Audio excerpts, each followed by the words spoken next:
Good morning, FlossTube. Welcome to my channel. My name is Robin, and this is my channel, Lady Robins. I am really happy to be back with you. It has been a little bit longer than I anticipated. I don't know what happened, just stuff, I guess.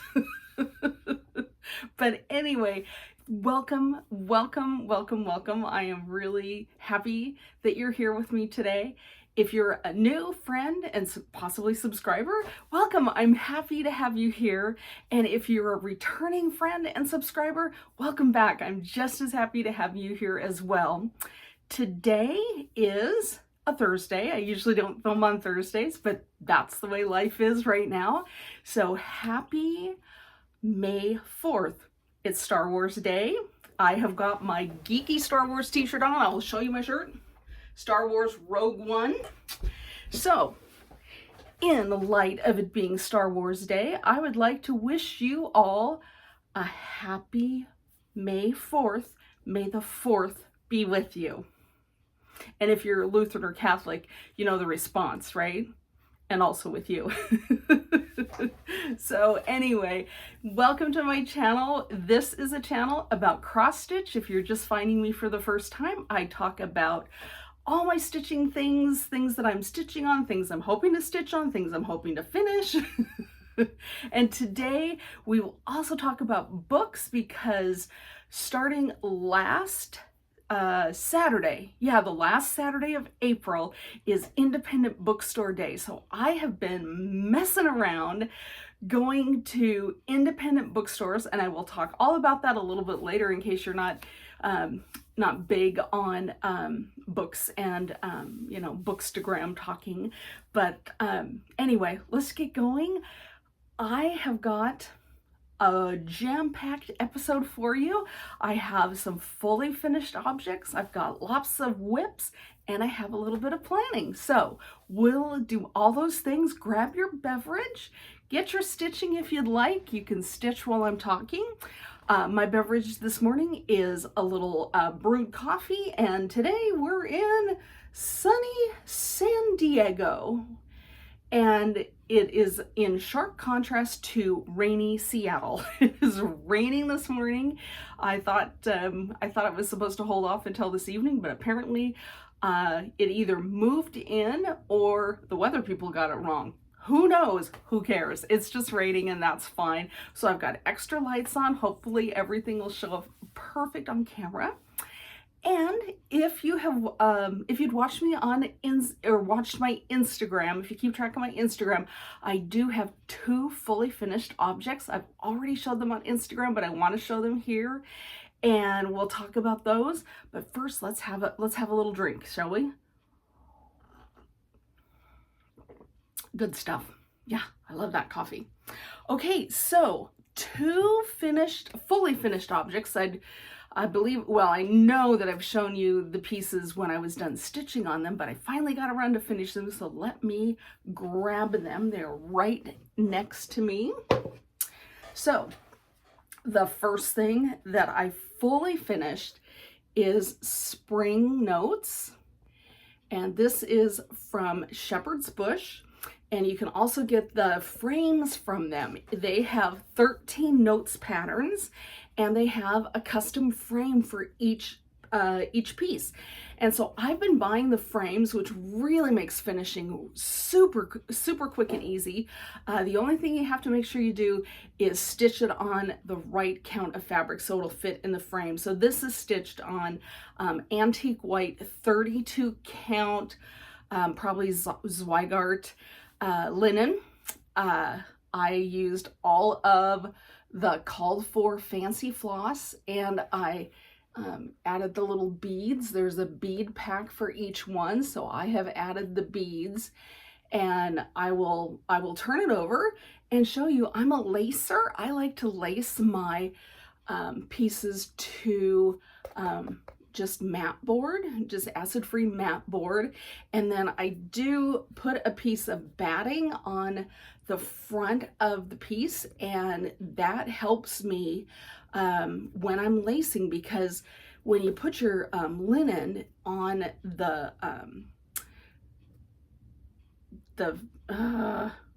words are hard. When you put your stitched piece on the fiber fill, not the fiber fill, the batting. That's the word, batting.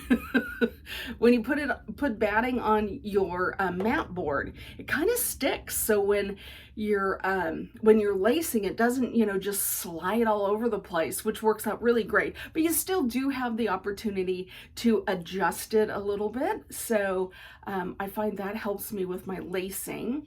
What else do I have to say about this? It's already up on the wall in my entryway at my house, so that's super fun. And then I didn't know if anyone would be at all interested in my process for lacing, but I went through and I took pictures of each step. And so I wanted to share those pictures with you. Now, what you'll probably notice is that I started taking pictures of me lacing up a project, one project back. And then I kind of got in the mojo of doing my lacing, and I forgot to do the final like 4 pictures. So give me a little grace on the fact that it's not the same piece for all of the pictures. But anyway, I'm gonna just I'm gonna raise my cup and I'm gonna insert the pictures right here so you can see how I go about doing my lacing.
Okay, I hope that was helpful. I hope that gave you some courage to do lacing if you've never done it.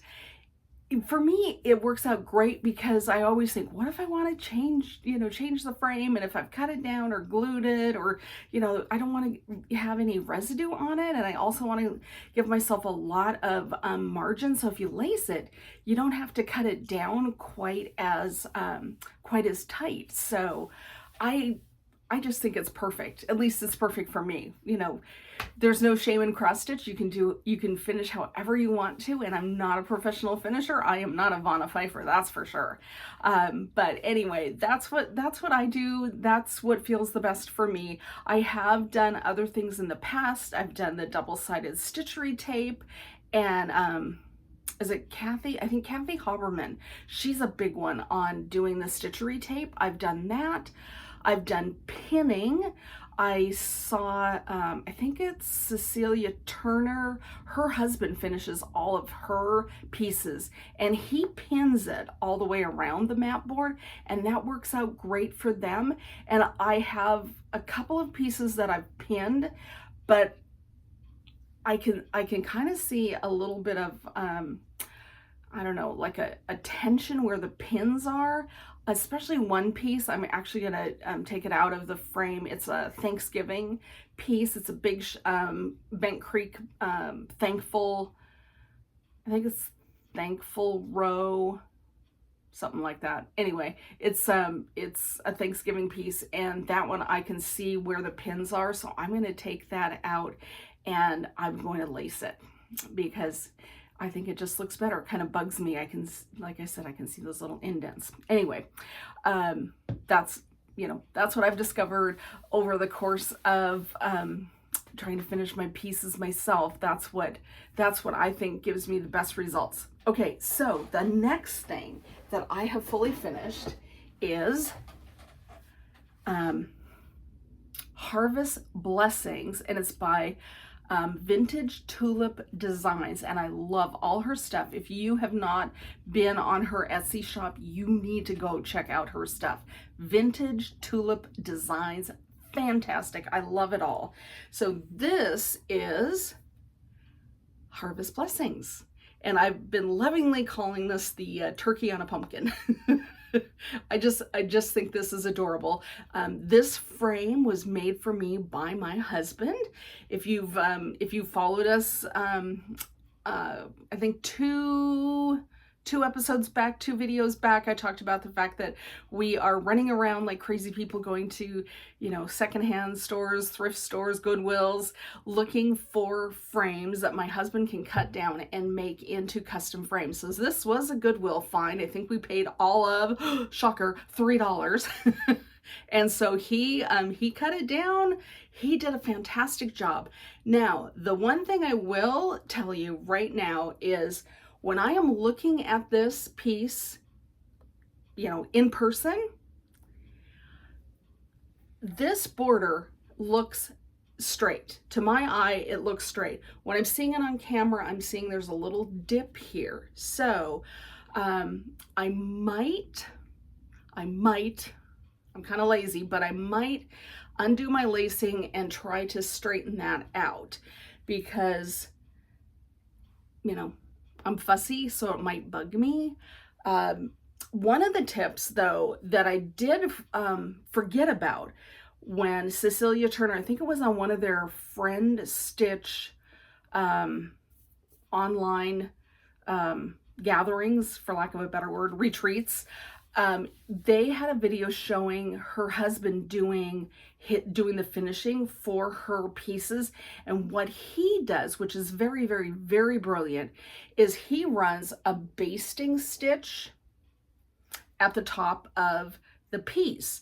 And so when he's pinning, he follows that basting stitch, so he knows he is on a horizontal line, and the cross stitch is going to be straight because he's following the horizontal. And then he does the same thing. He bastes on the side, so he also follows that basting stitch on the verticals. So his stuff is precise. It's right smack dab in the middle of the frame. And I'd kind of forgotten about that, and I'm thinking, especially with things that have a border like this, where it's really important to get it straight. I mean, if it doesn't have a border, you can fudge it a little bit and you probably won't see it. But I'm thinking, if I take this out, I'm definitely going to run a basting stitch, and then I can follow that straight line and know that I've got this in here straight. So, pardon my little sag there in the middle. I'm not exactly sure what happened, because I do measure it and all these, all those things, but I'm not a professional framer. So anyway, here is my second FFO. This is, again, Harvest Blessings by Vintage Tulip Designs. And I know this is on a 32 count. If you need to know what the fabric is, shoot me a message in the comment. I am happy to go back and look it up. And I know that I used all of the called for fancy floss on this. So anyway, 2 FFOs for you. And they're already hanging up in my house. I'm loving it. I was thinking, especially on Harvest Blessings, it's very fall. It's not quite the season, because we're in spring, but it was just so pretty, and I was so proud of the frame that my husband made me, that I'm like, I'm just sticking it on the wall anyway, and I can take it down later if I finish something else and I need the wall space. But for now, I had a slot for it, so up on the wall it went. Okay, so those are my 2 fully finished objects, FFOs. I don't have any finished objects, but I've got two pieces, two whips, works in progress, that are creeping up on a finish. So I wanted to show you those.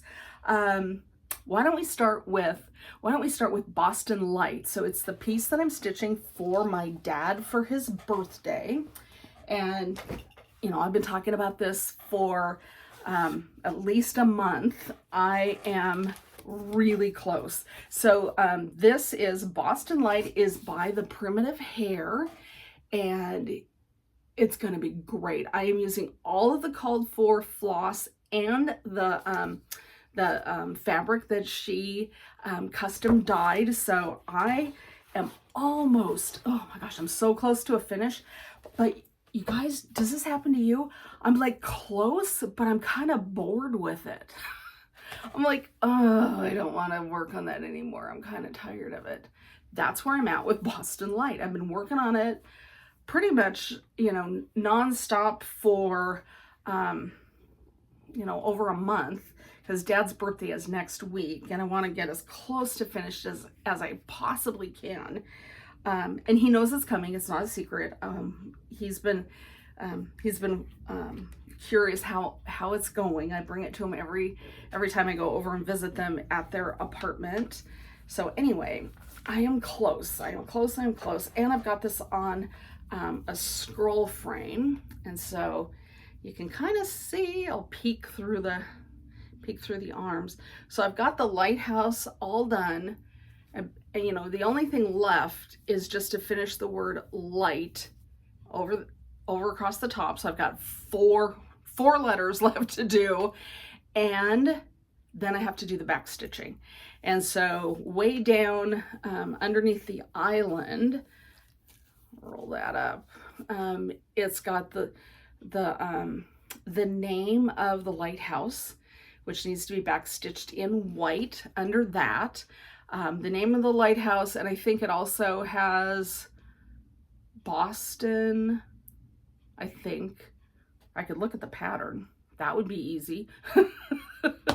It doesn't matter. Anyway, so there, you know, there's a big long bit of back stitching here. There's back stitching up here to kind of close in the light. There's a little more back stitching in here, and then a little bit on the houses. So I'm pretty close. I would say I'm at least 85% finished. I just need to finish it up and get it going. My husband and I have not found a frame at Goodwill for this one, so that's you know, that's another thing. We might, I don't know if he'll let me, because now that he's seen how inexpensive it is to repurpose frames from a thrift shop, I'm not sure he'll let me custom frame anything anymore, because he loves to do it. He told me a couple of weeks ago that I needed to stitch faster because he wants to make more frames, which I think is adorable. So that's where I am on Dad's birthday present. It's going well. I can tell though that I am over stitching on things on scroll frames and rods. I've never liked Q snaps. I've tried it. I just don't like it. I think the reason I'm tired, excuse me, of stitching Dad's piece is it's on that scroll frame. And I've got a little stand that it rests in, so I actually do the double-sided, you know, stitching. The problem is it sits down, so I'm actually hunched over the thing. You know, I'm not sitting upright. I am hunched over, so it actually I can't do it very long because it hurts. And stitching shouldn't hurt. So I'm like, let's get this thing knocked out so I can go back to my beloved stitching in hand. Okay, so that is the first whip that is rounded on a finish. The next one is for my husband. And this is Silver Creek Samplers. And it is Reaping Love, and I know I've showed this to you a number of times, and I also am really close to a finish on this guy. So here's our chart. Silver Creek samplers. I am doing all of the called for floss. I am doing it on 32 count, and I think it's platinum. Oh no, it's R&R linen Nantucket Brew, which I've said before, I think this is just like your perfect gray. It is so cute. So anyway, look at that, you guys. I've got all the words done. I've got the cute little reaper done. And so now I'm just starting to put in the grass. So there's grass, there's a tree, and then the tombstones, and then the bones across the bottom. So this has been a joy to stitch on, an absolute joy. Big blocks of color. So, you know, when I do my 25/7 stitching in the morning, I finish my session and I'm like, oh, look how much I got done. So this has been an absolute blast to stitch on. So I'm hoping to finish this up here within the next week or two at the most. I might have to do more than my 25/7 stitching, so I can just bust it out and woo, froggies, but not the stitching kind.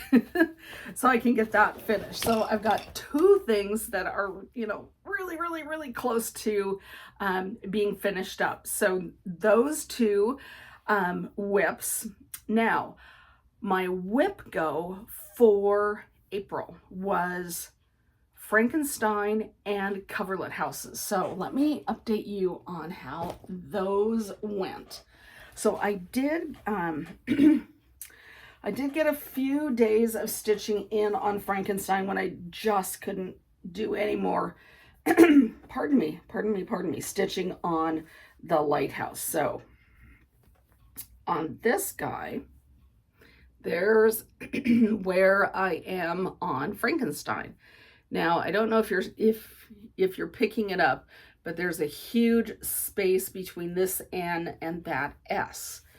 And way back when I started this, I put in too many stitches across the top here. Instead of 4, I think I put in 6. So I was talking to my husband and he said, you know, that N is so out of proportion with the other 2 N's in the pattern. He said, you probably just need to redo it so your eye doesn't immediately go to that huge N in the middle. So I've taken my mistake out, and then what I'm going to do is I'm going to slide the S over, and then the S is the only letter in the alphabet that doesn't have parts where you've got 2 stitches together. Can you see what I'm kind of pointing at here? So I'm going to double up the verticals on the S. I'm going to put two stitches on each side, and that should fill up the space. So that's my plan to fix my my mistake. Now, because of that, I've been doing a lot of fudging, you know, with the boxes here, and it's also come to my attention that I'm going to have to fudge the border, this outside border, all the way around. So what I have decided to do, because I want to finish this before the turn of the century, I'm not going to do this outside border. I'm actually going to remove all of this, and I'm going to finish those 2 center boxes. I'm going to fudge it as best I can, get my back stitching, and then I'm going to be done with it. And then my husband will have something to frame. So that's where I'm at on Frankenstein. So I still have quite a bit of work to do. I've got a little figuring out to do on one of the boxes. The other one, a friend sat down and mapped out the changes I would need to make to fill up that extra 2 stitches. So I just have to work on the one. But anyway, that's where we're at on the Frankenstein SAL, which is by the Stitching Book Club. You can still buy it from her. I was just looking at that the other day, and yep, it's still up there. So if you want to stitch Frankenstein, it's a great chart. It's a really great chart. I would highly recommend it. So okay, so there's that. And then the other thing that was part of my 27 calls is Coverlet Houses by the Scarlet House. And so I'm doing this version up here. And I did get, so my my goal is to do 5 days of stitching, or 500 stitches. I'm kind of leaning towards the 500 stitches because you know, you can sit down and put 3 stitches in and go, look, I stitched, there's a whole day. I can be a cheater. So I have finished, I think when I picked it up, I was kind of up here. So I've worked down this side. I ran out of thread right there and then decided I wanted to work on the fence. You know, do what calls to you. So I've done most of this, and I think I did just a little bit over here. And then, you know, this, you know, is a lot of negative space. Just have to put in those windows and the doors, so that will stitch up pretty quick. So that's my progress on Coverlet Houses. So I am really I'm really feeling it. This is a piece that I bought a long time ago. I bought it on, where were we? We were in Virginia, I think.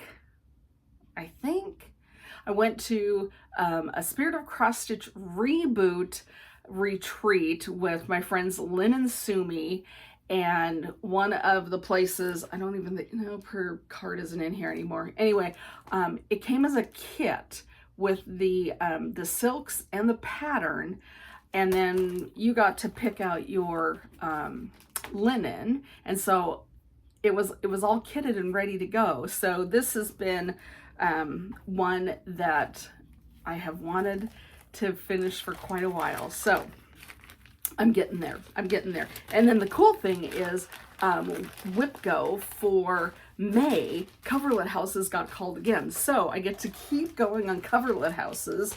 And then my other May WIPGO call is Huckleberry Farm. You guys, it's been so long. I am so excited to bust out Huckleberry Farm. So in case you haven't watched me, I've been working on this for a couple of years, and I'm making slow progress. However, I'm doing something that I normally don't do. This is a 36 count linen. I'm doing all the called for flosses, but I'm doing it 1/2. I usually do 2/2. So anyway, this is my starting point for May. Look at that. Yeah, isn't that fantastic? I love this chart. So yeah, that's my starting point for WIPGO on Huckleberry Farm. I'm really looking forward to getting back to that. So that's kind of plans, I guess, but I just thought I should show you where I'm starting. So that's where I'm starting. I'm thrilled to be working on that guy again. So let's see.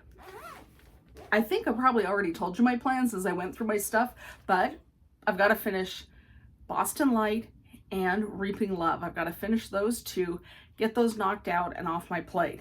Then we'll go towards WIPGO, Coverlet Houses, Huckleberry Farm. But of course that can't be enough, right? What other plans have I got? So because I have finished Spring Notes, I am going to start Summer Notes by the Shepherd's Bush. Look at that. Isn't that adorable? So I've got all the floss. I haven't pulled fabric yet, but I've got a closet full of fabric. So I'll just find, a nice 32 count, beigey something. I got tons of that in the closet. So I'll just find a fabric, do a little, I was watching Carol Saltbox Stitcher. What did she call it? She didn't call it a floss toss. I think she called it a floss flop, which I thought was really cute. So anyway, I'll do a floss flop on a few pieces of linen from the stash to find something to do summer notes on. So then I'll give myself a start on summer notes. And then there are a couple of SALs coming up that I'm thinking about joining, although I have no business in joining a SAL because I've got plenty to stitch. But like I'm finding with, the Boston Light, if it's not your time to stitch on something, it's really hard to make progress. And I think that's what happened with Boston Light is I wasn't enjoying the process of stitching. So I actually lost my stitchy bug a little bit. I haven't filled out my my book of days, my calendar for weeks. So that is what I'm telling myself. I deserve a new start so that I have some, I have that joy of a new project. So anyway, that's where we're at with my stitching. The other thing that has kind of stolen time away from stitching has been books. So if you're just here for the stitching, thank you for stopping in. Shoot me a comment, like and subscribe. If you have any questions about things I showed, let me know. I'm happy to answer. I'm thrilled to make a contact with you.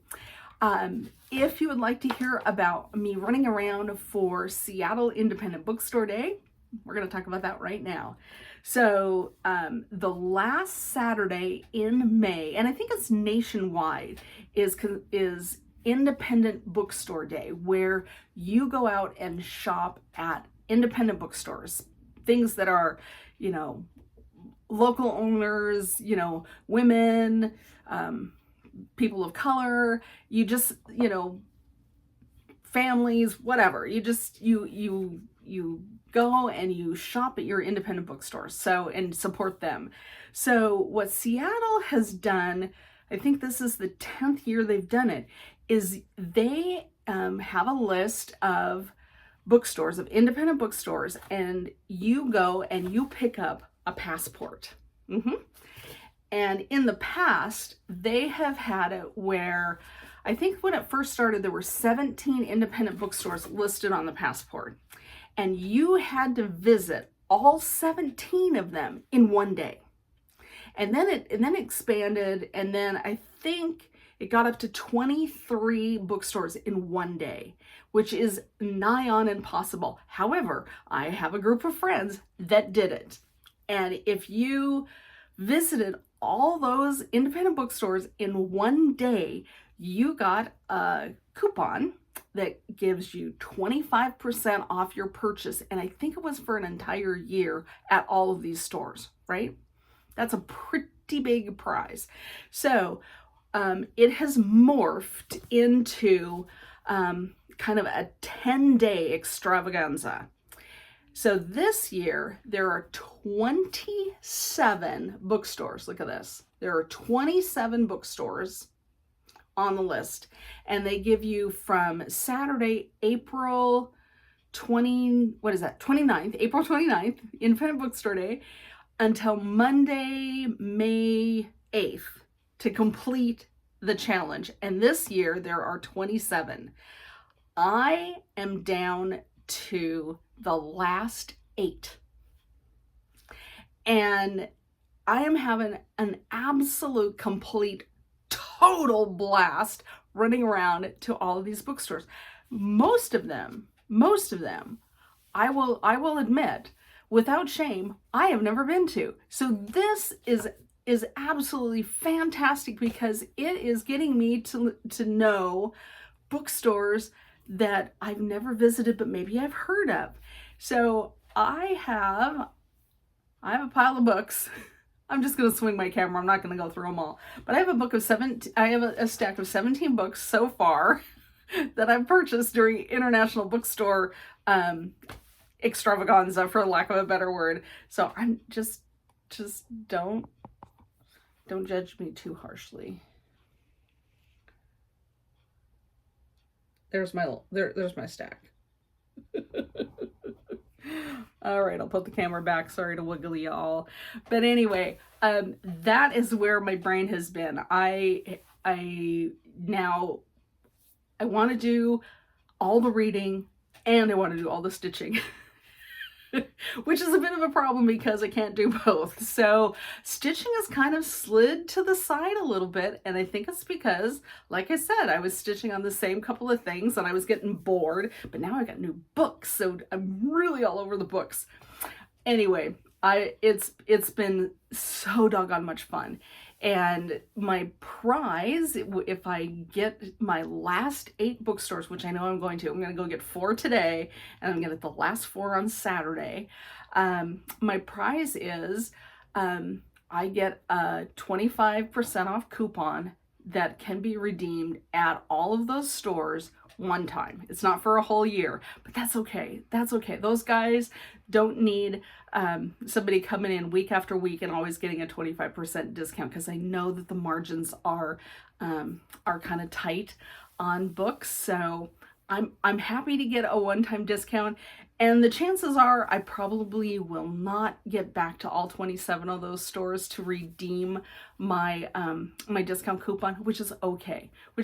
But like I said, I ran around. I'm having a great time. On Saturday, there were 4 of us running around together. We're down to 2. My friend Lynn and I are goofing around trying to finish the challenge. So it's been great. It's been totally great. The only thing I have to say is I've always declared I have a superpower. My superpower is I can parallel park anywhere. Guess what? I had 2 epic fails yesterday. I could not get that stupid Subaru Outback in 2 of the parallel parking places that Lynn and I found in Seattle. We ended up having to pay for parking. You shouldn't pay for parking. So I'm blaming it on the car. There's too much hood out there. I don't like that long hood. I had a Honda Element for years, which I dearly loved that car. But the front of a Honda Element is about 3 inches long, right? So you can park anything that has a 3-inch long hood. Now, Subaru Outback, it's 60 miles long. I couldn't get that stupid car into 2 spaces. Anyway, I'm gonna have to amend that. I don't think I have a superpower anymore. Anyway, I've been having fun. In case you're wondering, the parents are okay. They're not great, but they're okay. And at this point, I'm just gonna have to go with okay. There've been some fun times. There've been a few traumas over the last month, but that's the way it goes. So I thank you for coming to my channel. I thank you for coming to my TED Talk. Have a great stitchy time. I hope you are enjoying all the books and all your other passions, and I will see you next time. I can't promise when it will be, because like I said, things are just different right now. So anyway, have a good rest of your day. Thank you for checking out my channel. Again, my name is Robin. Thanks for stopping by. Stitch happy, my friends. I'll see you soon. Okay, bye.